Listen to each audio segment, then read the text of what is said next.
you know how you talk to some folks and you read history of the mob, and for the most part, it was very low key. You didn't go around flashing what you did. You didn't dress up in fur coats. You know, all these stories very, very consistent with most mobs. Anybody that gets a little too flashy, and they say Gotti got a little too flashy. You know, the Teflon Don, he would get out and walk around in these nice $2,000, $3,000 Brioni suits, and it got a little bit attention to it, right? Do you think Comey did a little bit of that by getting a little too much attention to the FBI that it shouldn't have gotten? I'll never compare Jim Comey to John Gotti. I don't think that's fair to do.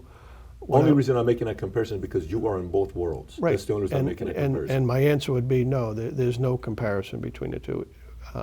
I don't agree with everything Director Comey did or has done, and especially post his FBI service. Yeah. When he was a director, he had the support of the rank and file, and it was only after the, what I call shenanigans, whatever you want to describe, when he became more involved in the public discussion.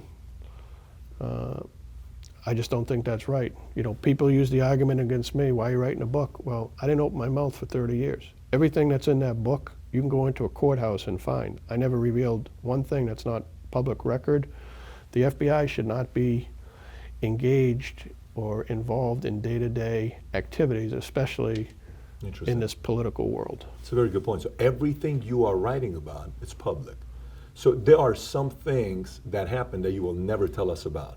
There's a lot of things you'll never hear from me. No, that's what I'm saying. Yes, so I'll take FBI secrets to my grave. That's what I respect. No, Yes. I'm saying, but you're saying that is not happening. A lot of that is not happening today.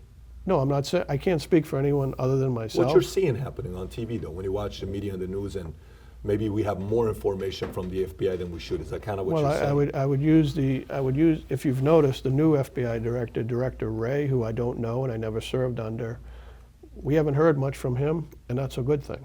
That's the way the FBI should operate. Good point. So when you hear everybody wants to know about Comey, McCabe, and that crowd, that's so foreign to a street agent like myself. They're head of a corporation. We don't just walk down the hall and pop our head in their office. It's two different worlds. That's executive management. That's the leadership of the FBI, but 95% of the FBI is out in the streets of the country.